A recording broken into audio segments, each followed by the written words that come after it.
Nah terus gimana kita bisa punya wapres IPK kumlot? Makanya yang IPK kumlot juga harus melek politik. Sepenting itu politik. Ya bagiku lumayan penting, kalau saya penting bola sih.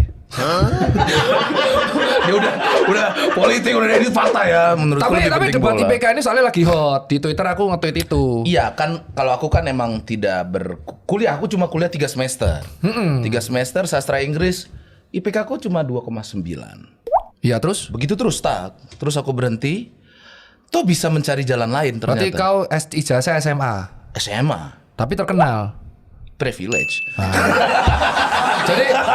Jadi itu aku kasihannya itu adalah kemarin itu diskusi IPK Wapres itu kemana-mana. Itu yang ngebuat aku kayak gimana, kayaknya harus sharing gitu loh. Jadi karena orang tuh gak suka sama Gibrannya, ada beberapa orang yang gak suka beliau jadi Wapres. Iya. Yang mana faktanya dia jadi Wapres. Jadi mau gak mau kita harus memang hormat di choice.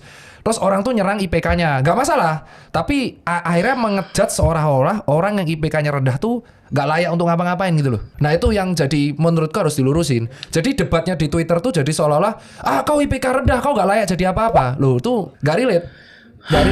Karena ada juga yang akreditasi kampusnya B atau C, IPK-nya gampang 3,7. Iya. Kumlot tuh gampang. Bagiku kumlot tuh gampang. Caranya? Ya asal kamu merhatiin kuliah, kamu ngerjain tugas, jilat dosen. Ya harus kayak gitu sih. Harus ramah dengan dosen. Iya, itu dan kita kan pasti akan menjadi penjilat pada waktunya. Kita jilat di kuliah supaya dapat nilai bagus, kita jilat di kerjaan dengan proper supaya dapat naik jabatan. Nah, karena isu si Wapres IPK-nya ini naik-naik, jadi akhirnya ditanya, "Wah, kumlot kamu." Faktanya kan banyak juga kumlot yang enggak dapat loker. Banyak sekali, karena itu tadi tuh balik lagi tidak bisa nongkrong. Ya nggak bisa nongkrong, terus nggak punya channel kerjaan, networking, privilege. Percuma dong jadinya semua. Ternyata saya kumlot, ternyata bapak saya nggak punya apa-apa, percuma dari nol juga.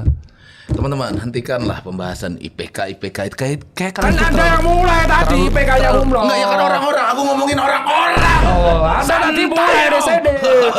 Saya kan IPK saya cuma 2,9 3 semester doang. Kalau dari aku sih melihat apa yang IPK tuh oke, nggak apa-apa mengkritik Wapres tuh nggak apa-apa. Tapi untuk mengejudge bahwa orang IPK rendah itu nggak bisa sukses tuh lain cerita. Karena faktanya tuh udah nggak masuk. Selama ini tuh nggak ada. Selama ini aku lihat HRD itu nggak ada yang nanya IP kamu berapa. Enggak. Mereka tuh cuma tanya 3 hal. Kamu kampus mana? Sekolahnya berapa tahun? Betul. Sekolahnya berapa tahun? Terus pengalaman kerjamu apa? Nggak ada yang nanya, IP kamu berapa? Ada dok BUMN yang nyari. Ya itu bu. Bukan bro. Beda.